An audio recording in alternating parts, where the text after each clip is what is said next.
uh, 13, I kept looking in the night visions, and behold, with the clouds of heaven, one like a son of man was coming. So, behold, with the clouds of heaven, one like the Son of Man was coming. So what I did not realize is that that phrase, come with the clouds, that's always associated with the God of the Old Testament, with Yahweh. So here we have a passage of Scripture in which there are two presences of Yahweh in this passage, because it's only associated with Yahweh. So the Jewish theologians refer to this occurrence as the two powers in heaven. They recognize that here's Yahweh already present, here's the Ancient of Days, Yahweh already present, and then here comes one with the clouds, which is also a reference to Yahweh. So let's turn to Matthew chapter 26. This is really something here. This just opens this up. When Jesus was on trial before the Sanhedrin, Matthew 26. I'm going backwards through the New Testament. I don't know why I did that. Matthew 26. And if you'll find verse 62, 63, somewhere in there. All right. Here we go.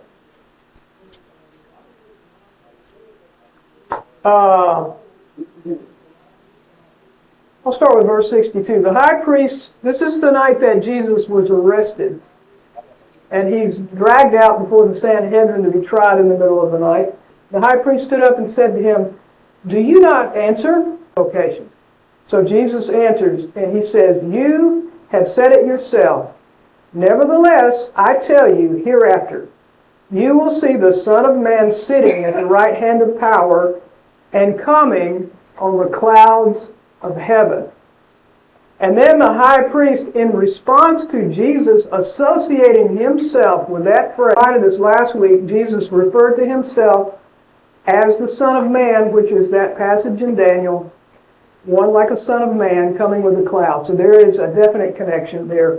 So Daniel saw something incredible in his day. Okay, was there anything else from last week that anybody had a question about or a comment about? We covered a lot of ground and a lot of horns. Yeah, more horns than... I have a question about 8 and 7. All right, we're going to do 8 tonight. Keep it secret. Right. Not just why. I don't understand why. Well, Daniel by himself. when we get to the end of chapter 8, let's talk about it. Because that's, we go of the reign of Belshazzar the king, a vision appeared to me. So in the 3rd year of Belshazzar the king, it's early in his reign. It's got to be another 14, 15, maybe 16 years before Babylon falls to the Medes and the Persians.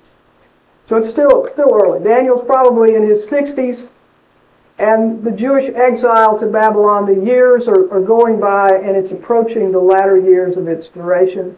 Cyrus the Great is on the scene, but and it's his decree when he rules the kingdom. It's his decree that provides for the rebuilding of Jerusalem and the Jewish temple.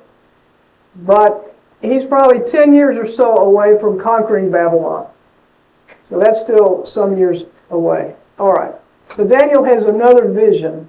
We sort of looked at what I'd call the macro version of things last week, with the 4 beasts, the 10 horns, the little horn that comes up among the 10. That's all the way to the era of the 4th beast, which we believe to be the Roman Empire. This, however, is more of a micro version of what's going to be the Greek Empire. So we're backing up on the timeline a little bit.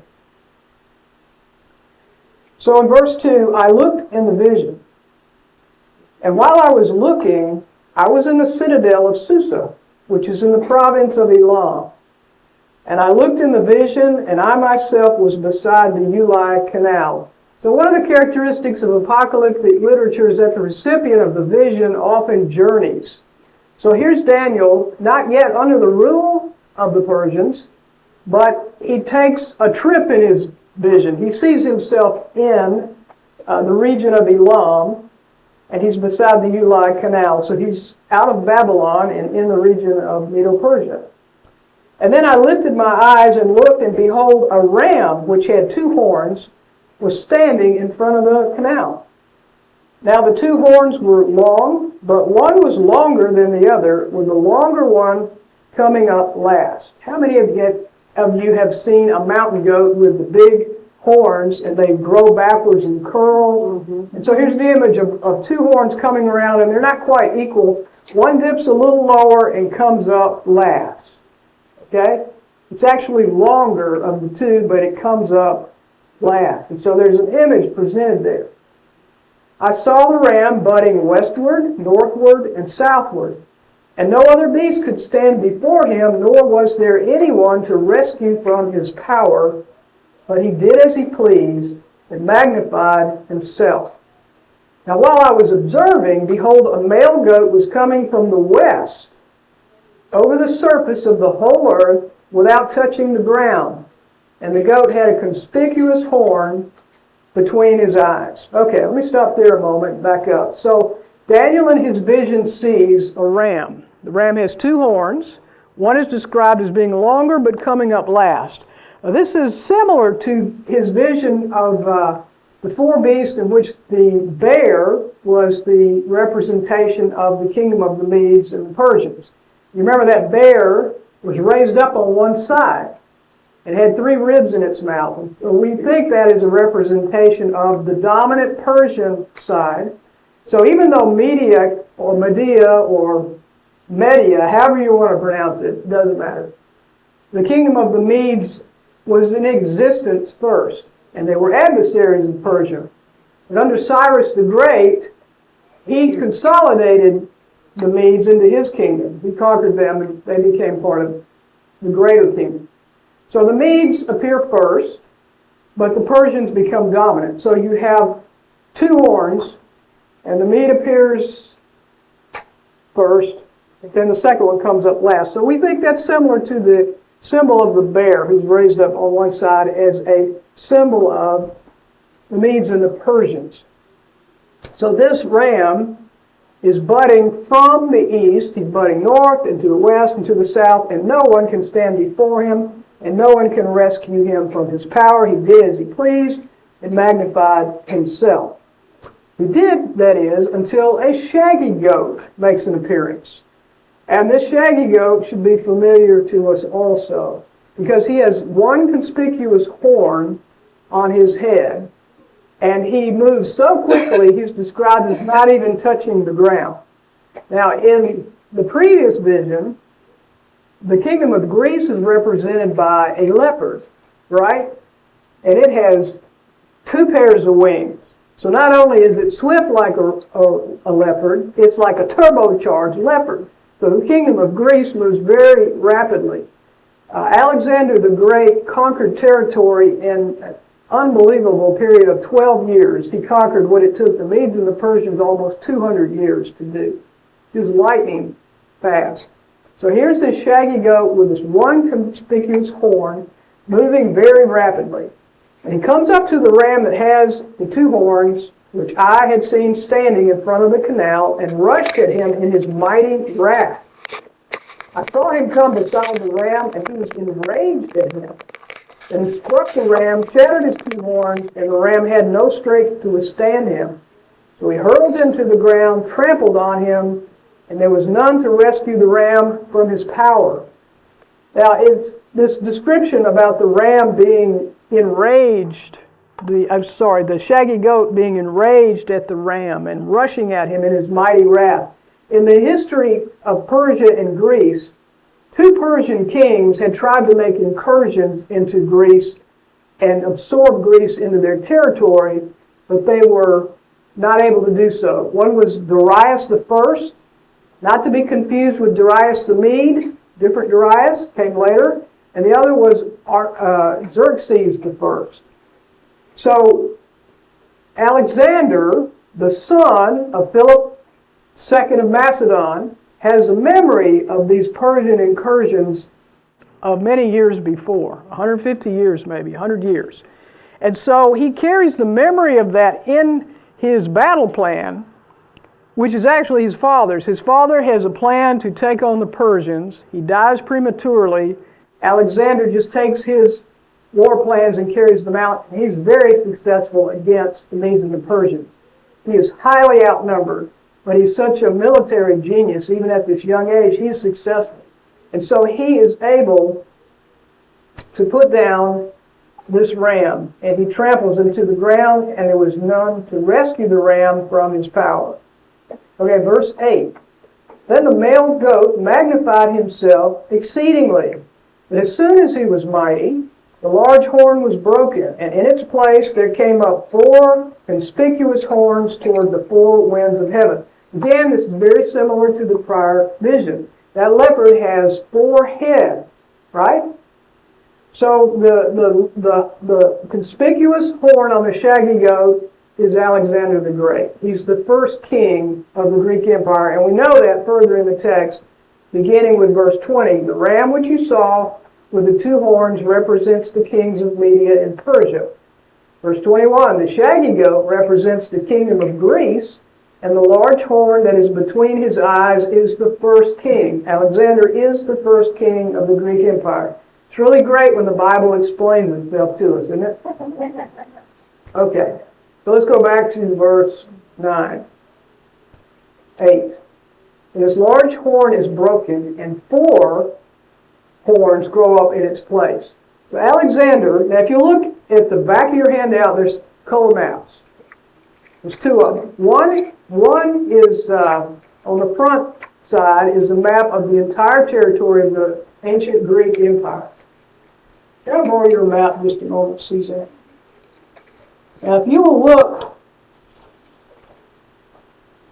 here's the Black Sea right here, kind of on the left side. So up here, where my index finger is, this is, if I do just a little circle like this, that is roughly the area of Macedon, the kingdom of Macedon. Philip II consolidated Greece, which is this little area here. He was able to consolidate most of Greece under his rule, under the Macedonian throne. Alexander the Great went from this little territory all the way to the Indus River, all the way up into the region of what we would call Afghanistan. In about 11 or 12 years, conquered all that territory. So what you're looking at in this map is the borders of the Greek Empire under the shaggy goat. That's what the large horn was able to accomplish. And then the scripture says that large horn was broken. So Alexander died early. He died about age 32. His army essentially was on the road in military campaigns for his entire reign, 11 or 12 years. And he would have gone beyond the Indus River, beyond India, but his men would not go with him. They just refused to go any further. So that was the end of his reign. He contracted some kind of fever. He probably had an old wound from a battle that perhaps did not heal right. It could have been a number of things, but he contracted an illness and died at the age of 32. He'd also done nothing to name a successor to the throne. He had no heirs, or perhaps he had a very young son, but certainly no one who was in a position to take the throne. He made no provision for succession. So his successor generals fought with each other for a number of years and ultimately divided up the territory of the Greek Empire. So on the back of your handout, there's another map. And there are 4 colors on this map. These are the territories that began to be ruled in time by 4 ruling families, 4 successor generals. So this little purple pinky thing over here is the region of Macedon. And that was ruled by Cassander, one of the generals named Cassander. Then this little brown tan area is the region of Thrace. And that came under the rule of Lysimachus. And then this lighter green area down where Egypt is, you see that? That's the region that we will refer to in Daniel 11 as the king of the south, because that's the Ptolemaic kingdom of the south, and that was ruled by Ptolemy first. And there's a whole line of Ptolemies.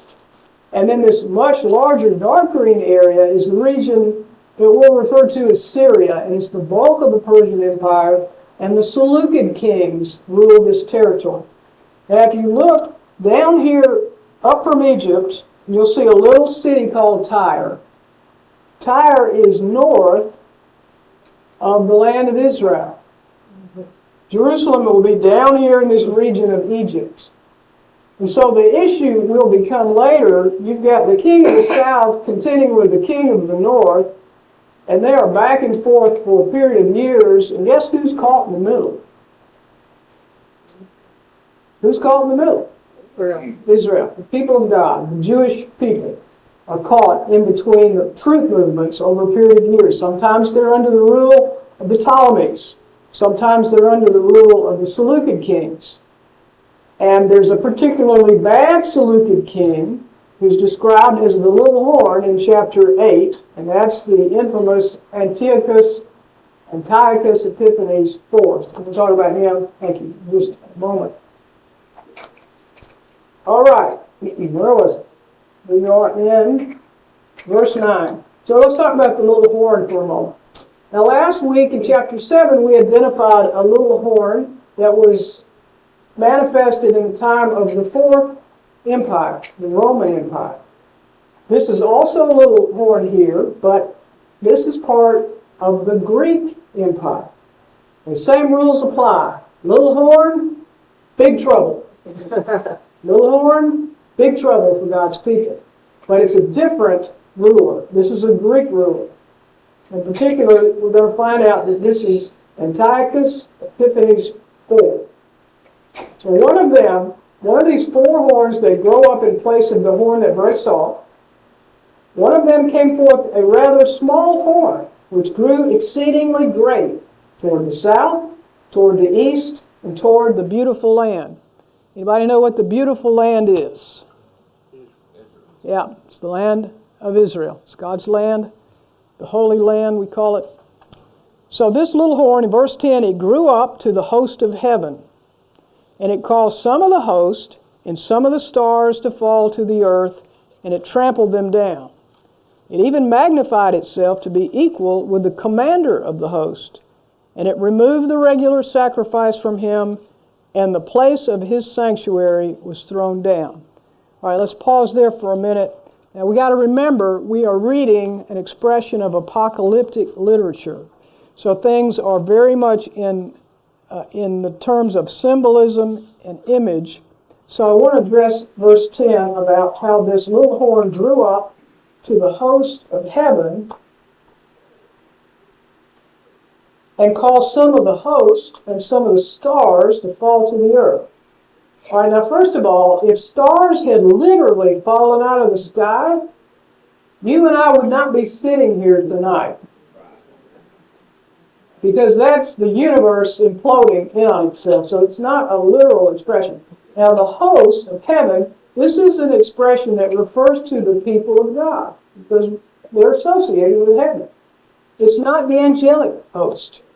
Although I think they're really interested in what's going on. But it's the people.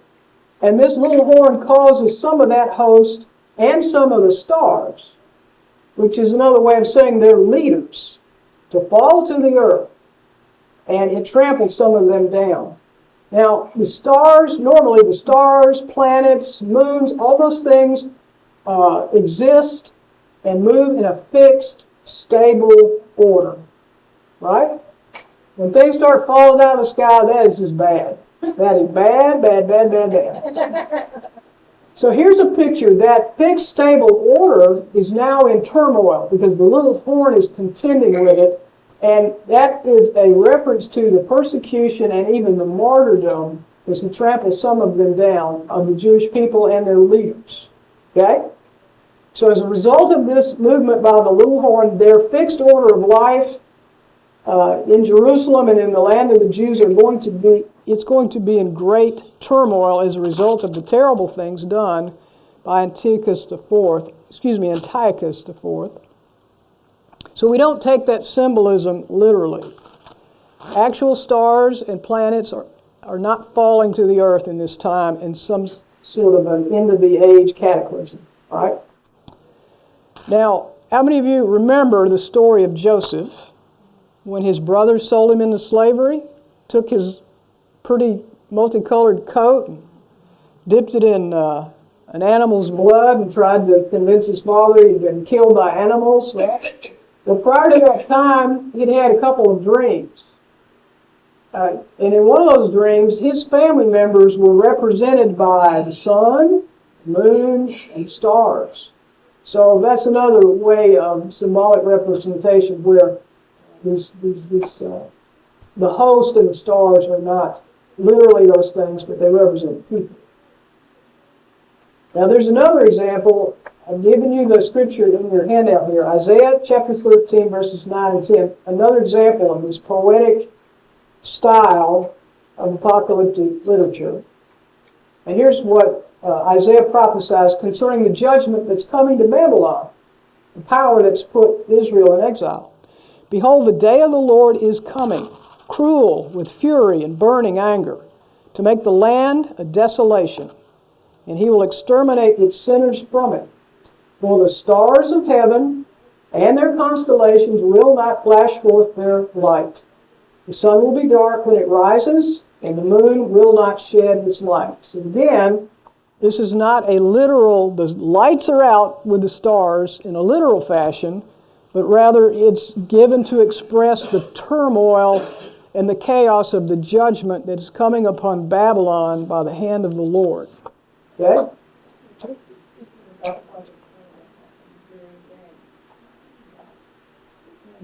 That's correct. All right. So that's a poetic reference to the judgment coming upon the Babylonian Empire. Verse 11. Here's more about the little horn. It even magnified itself to be equal with the commander of the host. And it removed the regular sacrifice from him, and the place of his sanctuary was thrown down. That the host of the Jewish people, who is the commander of the host? That's the God of the Jews. That's the commander of the host. Because who is the sacrifice for in the Jewish temple? The sacrifice is for the Lord, right? So that's a reference. And the place of his sanctuary, or his temple, is thrown down under this little horn.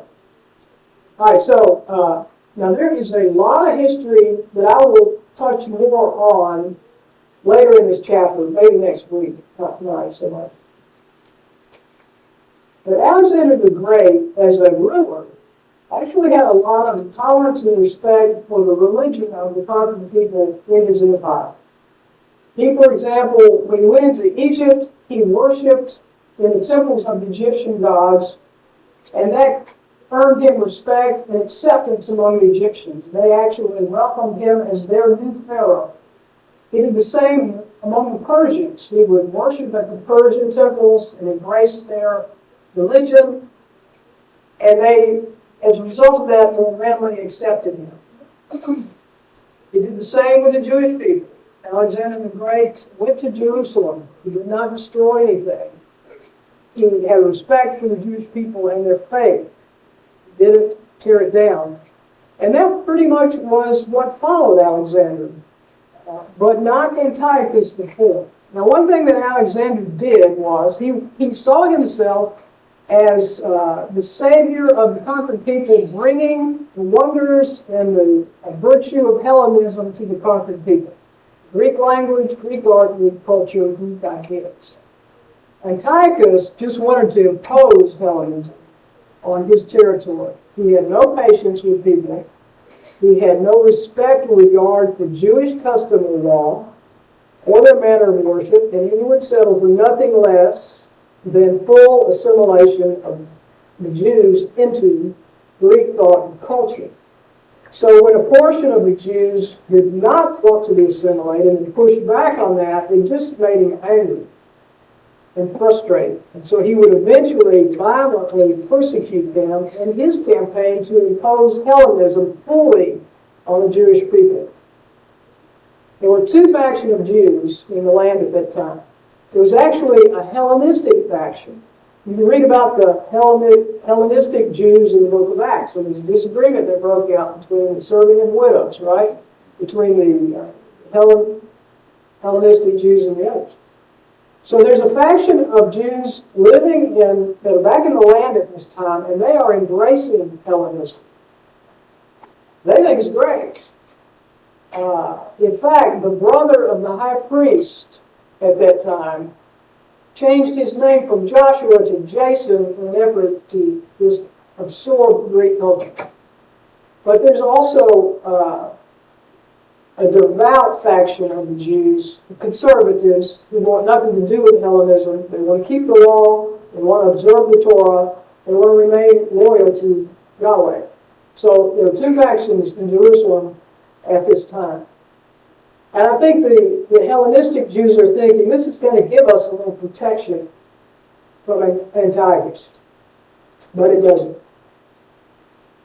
All right, again, I've got tons of historical notes. We'll go through some of that later. Let me get through the scripture portion for now.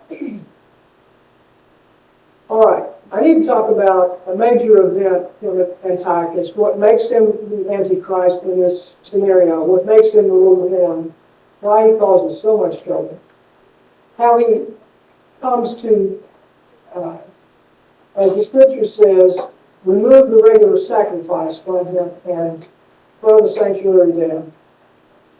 So at the height of Antiochus' brutal actions against the Jewish people was a 3-day period in 168 BC, in which he shows up in Jerusalem, shows up in the land of Judea, and he attacks, as his generals attack the Jewish people. And over a period of 3 days, anywhere from 80,000 to 100,000 Jewish people are murdered, tortured to death, or enslaved. How many of you have been to a football game in Tuscaloosa or Auburn and there's 100,000 people at the game that day? Right? Imagine that many people being tortured, murdered, or enslaved in a 3-day period. Can you imagine the level of carnage by the Greek armies under Antiochus? All right. The other thing he did was he desecrated the temple in Jerusalem. He robbed it. Temples are places where there's treasury of the nation stored up. Under the Jews, they had mistreated the poor, and that money was kept in the temple. Of course, fabulous furnishings, gold plated vessels and things in this temple. So he robs the temple, strips the temple. And this is what Daniel refers to as the abomination of desolation. This is what Jesus refers back to. When you read about the abomination of desolation as written about by Daniel, that reference, Matthew 24, it's from this time. So Antiochus orders that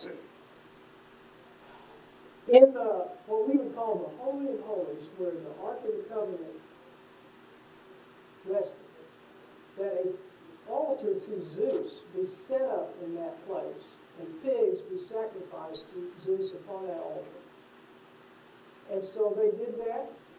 There was pig broth soaked all in the temple. Some of the rooms of the temple were made into public brothels. The Jews were forced to worship on the emperor's Antiochus' birthday every day that it fell in every month, and to eat meat sacrificed to him. It became against the law to circumcise your male children. The penalty was death. It was a criminal offense to have a copy of the law, the Torah. That was an offense punishable by death. You could not worship on the Sabbath. You could not keep the Jewish feast. You were to do nothing that reflected on Judaism. This is a brutal, horrible period of time that began in 168 and lasted for 3 years. 3 years. And in that time, if a mother's child was found to have been circumcised, that child was killed before her eyes. She was crucified, and the dead child was hung around her neck. This is a time that women and men are flayed alive for these offenses. It is a horrible, horrible persecution, and it's what precipitates what we know as the Maccabean revolt. There was a priest by the name of Mattathias who'd had enough, and one of the Greek emissaries came to his village and demanded that one of the Jewish people there offer a sacrifice to Zeus. And the Jews started to go forward. Mattathias killed one, and then killed the Greek emissary, and it was all like Donkey Kong for the Greeks from that moment. That began, they had enough. That began the Jewish revolt. His 5 sons, Judas Maccabeus, others, led the revolts, and they were successful in throwing off Antiochus, and that's how the temple came to be restored. So let's go down to the next portion of the scripture. Verse 12. Now the question is, how could God allow this to happen? Think about it. We'll cover this later, but what we'll come to realize is it took a lot of time, a lot of intercession, and a lot of work to get the Jewish people back into the land, their ancient homeland. A remnant did return. So at this time in history, there's a functioning temple, because otherwise it could not have been desecrated. There's a functioning temple, and the city of Jerusalem has been repaired. People are living there. There's a priesthood operating. And there's also a lot of compromise. You've got the Hellenistic faction, and you've got the devout faction. So verse 12 answers the question for us. How could this possibly happen? It says, and on account of transgression, and on account of transgression, the host, the people of God, will be given over to the Lord, along with the regular sacrifice. It will fling truth to the ground and perform its will and prosper. On account of the transgression. I need to talk about that just a little bit. So for all the time and trouble that it took to return to their ancient homeland and reestablish these things, the people of God still have a sin problem. And this is how they are turned over to the little horn. They have transgressed their covenant with God, and in some cases embraced Hellenism in order to ensure their own prosperity. The Message Bible puts it this way, verse 12a. As judgment against their sin, the holy people of God got the same treatment as the daily worship. It's not a translation as much as it is a rendering, an easy to read version of the Bible, but I think that's a good picture for us. They got the same treatment as the daily worship got, who was defiled. So let's go to verse 13 and 14. And then I heard a holy one speaking, and another holy one said to that particular one who was speaking, how long will the vision about the regular sacrifice apply, while the transgression causes horror, so as to allow both the holy place and the host to be trampled? He said to me, for 2,300 evenings and mornings, and then the holy place would be properly restored. Well, that's good news, right? So 2,300 is really an interesting number. 2,300 evenings and mornings. Now, in Jewish thought, a day is evening and morning. They got the creation account. And there was evening and morning in the first day. And it was evening, morning, second day. So the Sabbath begins at sundown on a Friday. Sabbath begins sundown. Evening, morning. Concludes at the end of the day on Saturday. And our Sunday is actually the seventh day.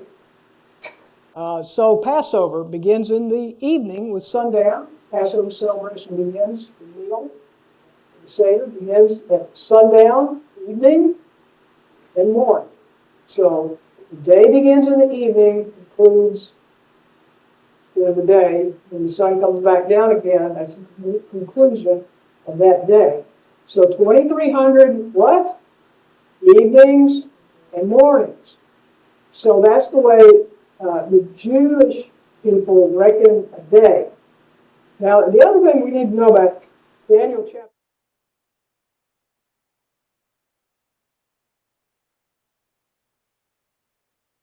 C.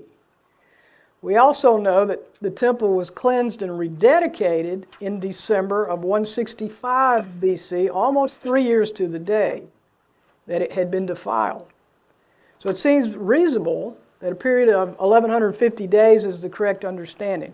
If you take 2,300 days and divide that by 360 days in a year, that is like 6.5 years. There's one person in our small group, when we were studying Daniel together, said, I don't think they could have made it that long. 6.5 years. But the 1,150 days works out to be just a little over 3 years. So that's what I think it is. I think that the 2,300 evenings and mornings represents what is really about a 3-year period, and then the holy place is restored, and then the fulfillment of that happens in the aftermath of the Maccabean revolt. The Jews regain the temple, they work very hard to cleanse and restore the temple, and then the sacrifices resume after the 2,300 days. Okay, how you guys doing with that? Following? All right? Good. All right, so then we are in verse 15 then. When I, Daniel, had seen the vision, I sought to understand it. And behold, standing before me was one who looked like a man. Check my time here. Good. Okay. And I heard the voice of a man between the banks of the Uli, and he called out and said, Gabriel, give this man an understanding of the vision. Verse 17. And this is a really, really important part of our study tonight. So he came near to where I was standing. And when he came, I was frightened, and I fell on my face. He said to me, Son of man, understand that the vision pertains to the time of the end.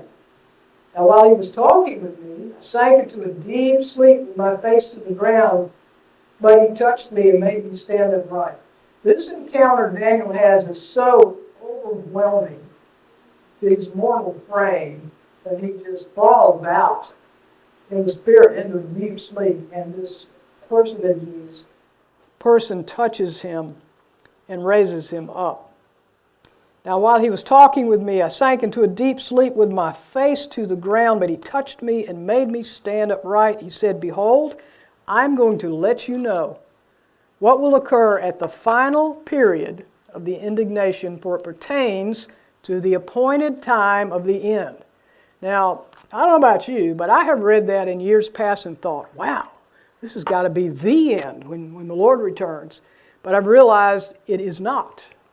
And so I want to qualify what these phrases mean. So we've got the time of the final period of the indignation, we've got the time of the end, and the appointed time of the end. So here's what we need to understand about Daniel chapter 8 in this vision.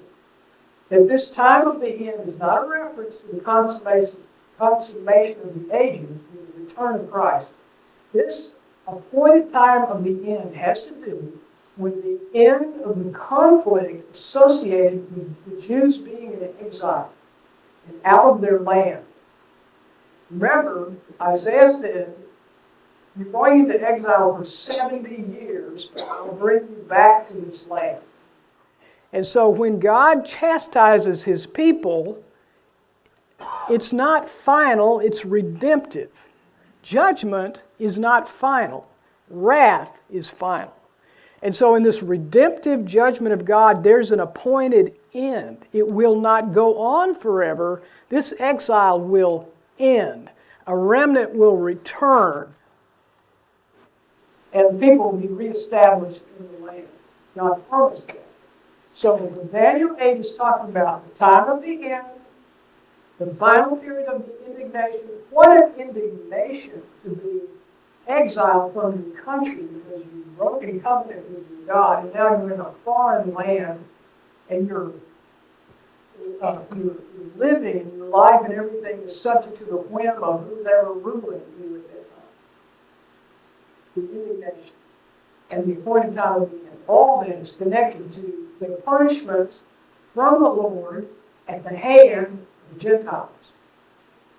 So now that helps us to see why these visions are so involved and so precise, especially as we get into chapter 11. There's so much detail.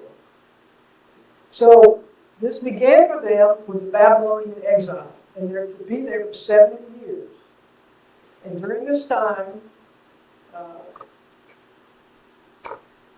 they're living through an intense time of persecution under Antiochus. That's going to come.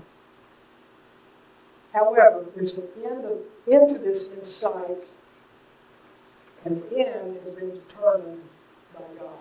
It's appointed end. Okay? Tracking with me? Good. Your head looks like it's still screwed on pretty good. Everybody's looked out? Yeah, that's good. Okay. Let's go to verse 21 then, chapter 8. That's our interpretation that we read earlier about who the shaggy goat is, who the broken horn is, about the four horns that grow up in its place, and then more about this little horn, verse 23. In the latter period of their rule, now their rule is in reference to the four horns. Those who took the four territories of the Greek Empire from Alexander the Great, who left no successor on the map. In the latter period of their rule, when the transgressors have run their course. I need to come back and talk about that, but I'm not going to do that right now. A king will arise, insolent and skilled and intrigued. His power will be mighty, but not by his own power.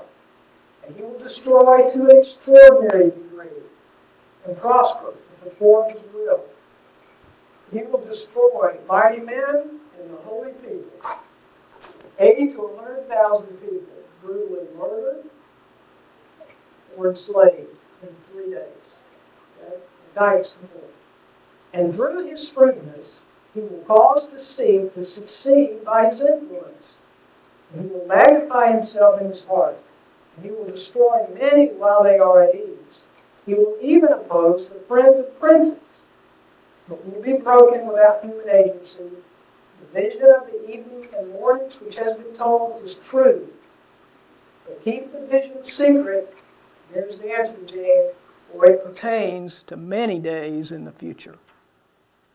Won't help you now, because it's for many days in the future. So keep it secret. There'll be a time, Daniel, when that message will get out, so my people will know. So this is many, many, many years before these events take place. It's just extraordinary. All right, and then this is how it ends up for Daniel. And Daniel was exhausted and sick for days. Then I got up again and carried on the king's business, but I was astounded at the vision, and there was no one to explain it. I could stand up here tonight, go study history, and explain the vision to you. Not Daniel. All of this, every bit of this was in the future. And here's a man the kings called upon to interpret their dreams and visions. He had no one to interpret it for him, and yet God was willing to entrust these things to him. This is always good. All right, we have about 15 minutes, so let me just pause here for a moment and see if you have any questions or comments about what we've been through. Since Daniel interpreted the king's dream, don't you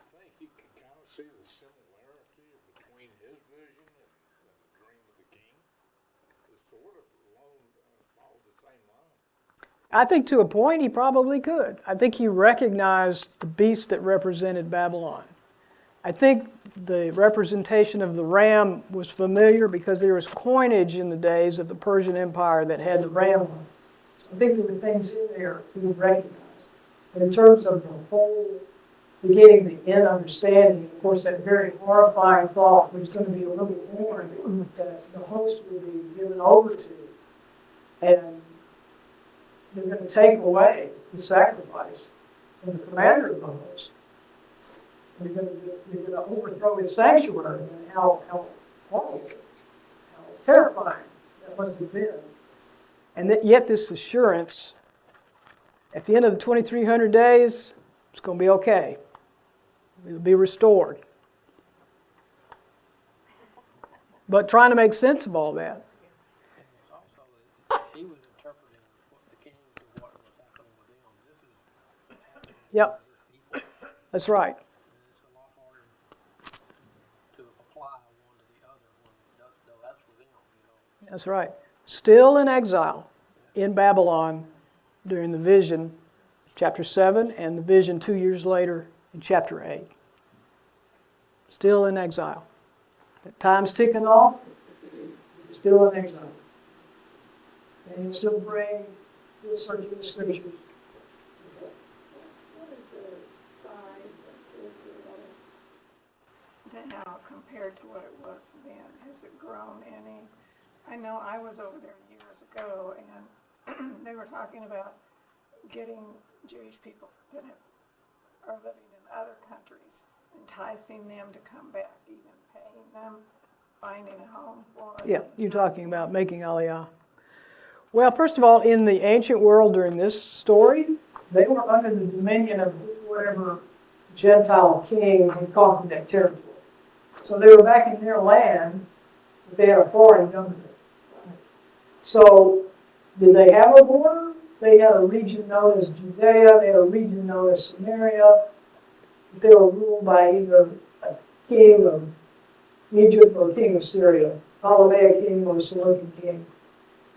Until the Maccabean revolt, which we'll get to in a little bit, not tonight probably.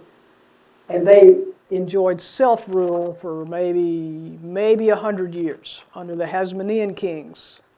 And then Rome came, and you know the story. But how the territory compares to now, the greatest territory they had was under King David. And they've never recovered all of that officially. But you know, during the 6-Day War, they got a lot of territory they didn't start with.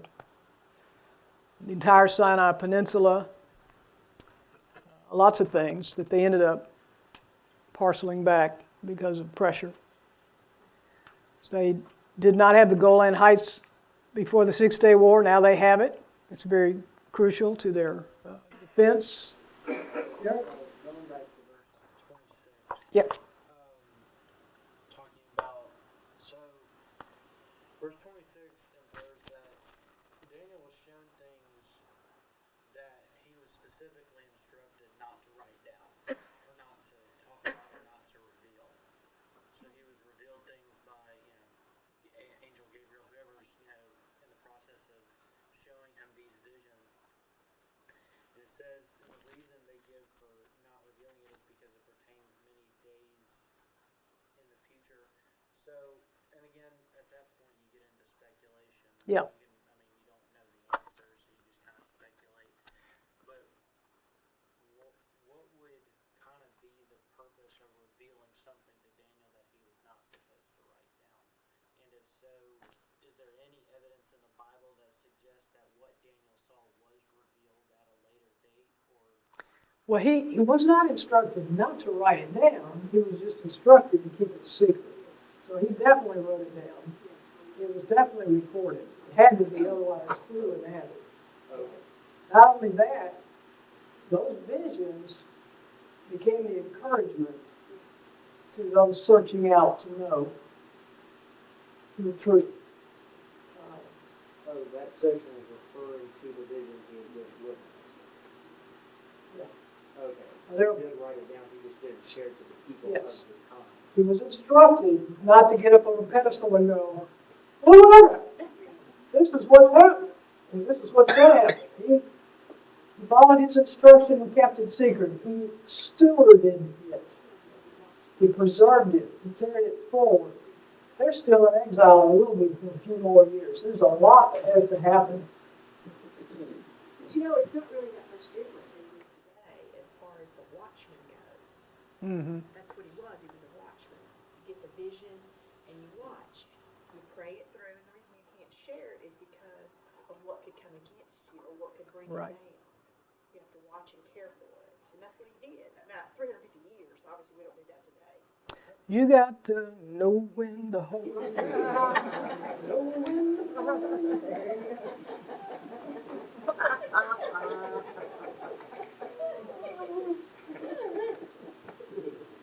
Imagine. Well, yes, the burden of carrying that and not being able to. All right, until the Lord released it, to record it. So no wonder that in later encounters that heavenly messenger would say, Daniel, you were highly esteemed.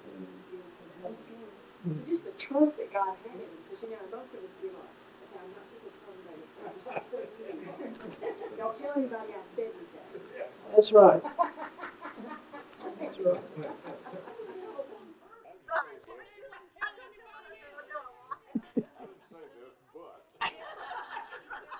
Right.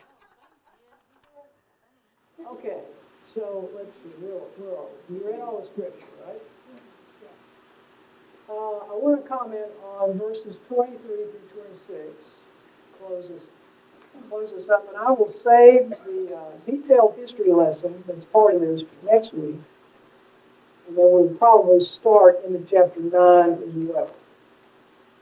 All right, so here's something important. In the latter period of their rule, verse 23, when the transgressors have run their course, the king will arise, insolent and skilled in intrigue. So in the later years, I should say, of the Greek Empire, Antiochus IV comes to power. And he arises at a time when the corruption among the Jewish leaders is in full flower. And the willingness of the Hellenistic faction of the Jews to fully compromise themselves for political and financial gains will ultimately lead to their destruction at the hands of Antiochus IV. Now also, there's a line here that says in verse 25, he will even oppose the prince of princes. I don't know what that sounds like, but this is actually thought to have been Onias III, who was the high priest at that time. Let me tell you just a little bit about this time period. Onias III was authorized to be high priest. He was from the lineage of Aaron.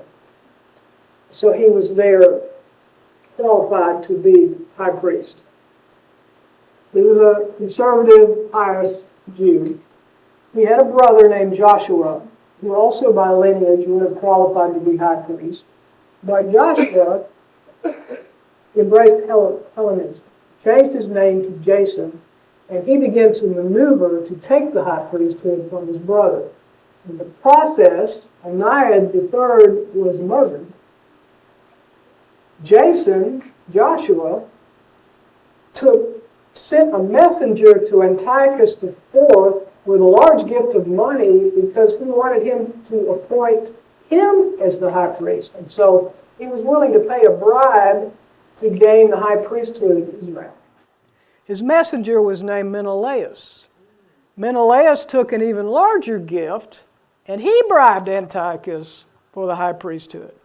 He was not qualified to be high priest, and for the first time in Jewish history, someone held the high priesthood who was not qualified to be priest and who had bought it for money. Antiochus did not care who was high priest over there. The bigger gift won, and Menelaus was appointed the high priest in Jerusalem. So now the priesthood has been purchased for money. And the former high priest has been murdered. And now there are warring factions in Jerusalem between the conservative, devout Jews and the Hellenistic Jews under Jason. And now there's a faction between Menelaus and Jason. So if Jason's out, Menelaus is in, and it goes on from there. I won't get into all that now. But when the transgressors have run their course, can you imagine anything much worse than the covenant people prostituting themselves, prostituting the high priesthood for money? So there's like this fullness of iniquity that has come when Antiochus shows up and begins the carnage. God allows it. God allows it. So there's that bit of that. Okay. Now let's see. Any loose ends here. So the Prince of Princes, it sounds like, wow, that must be Jesus. No, it's not Jesus. It's actually probably the high priest, the last third. By the way, this is the early roots of the Pharisees and the Sadducees. Sadducees in Jesus' day were the liberals, and the Pharisees were the conservatives. In this time period, the devout Jews, the conservatives, were under Onias, and the Hellenistic Jews were the liberals under Jason and under Menelaus. All right, so they're at war with each other. By the time Antiochus gets there, he thinks they're leading a revolt against him. But what it is a simmering conflict between these two factions. And so that becomes another trigger point. He just lets loose on Jerusalem. And they didn't see it coming. Not even the Hellenistic Jews saw it coming. And that may be the meaning of it happened while they were at ease. Okay? What verse was that? That was verse 25. And he will destroy many while they are at ease. He will even oppose the princes, but he will be broken without human agency. Titus IV ultimately dies of an illness, not in battle. So we'll read about that later as we get into chapter 11. Okay. Anything else before we close? This is awesome stuff. Yeah. It's interesting to see Alexander the Great when he conquered. He worked with the peoples he had taught, even somewhat being biased to it, and then establishing their own government, even though they would be under Alexander. But then you have Antiochus, who comes in and does the exact opposite and creates total chaos. Yeah. That's actually exactly right. Antiochus creates the chaos and he never recovers from it. Destroys himself. That's beginning to set the stage for something greater. Huh? Right. Okay. So the next time you're at a party and someone talks about Daniel chapter 8, time of the end, set them straight.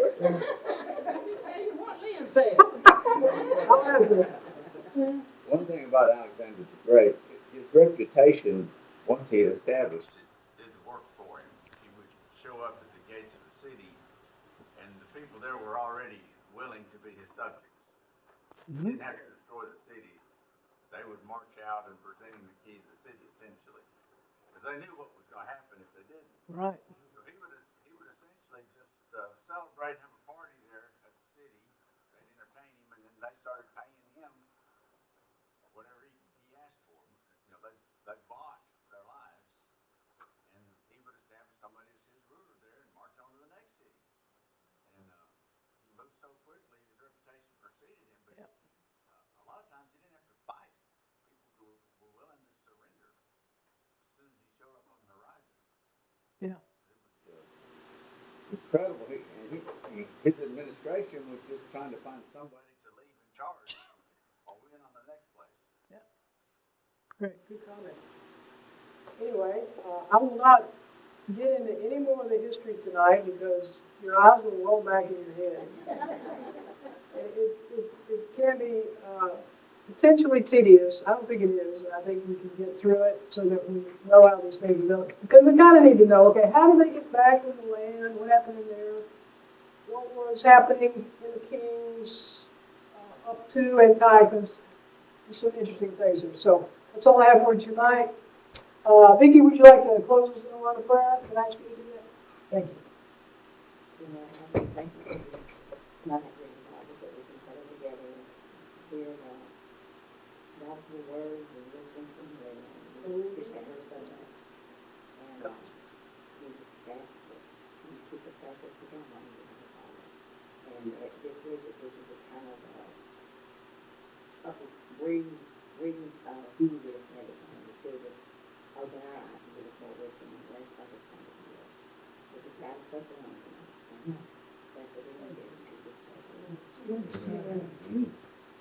Thank you, one and all. So next week, we will finish up chapter 8, especially the history portion. If you can, please bring your handout back. And if you don't, it's okay. But try to remember to bring it back. And then I'm hoping to start chapter 9 as well. Thank you.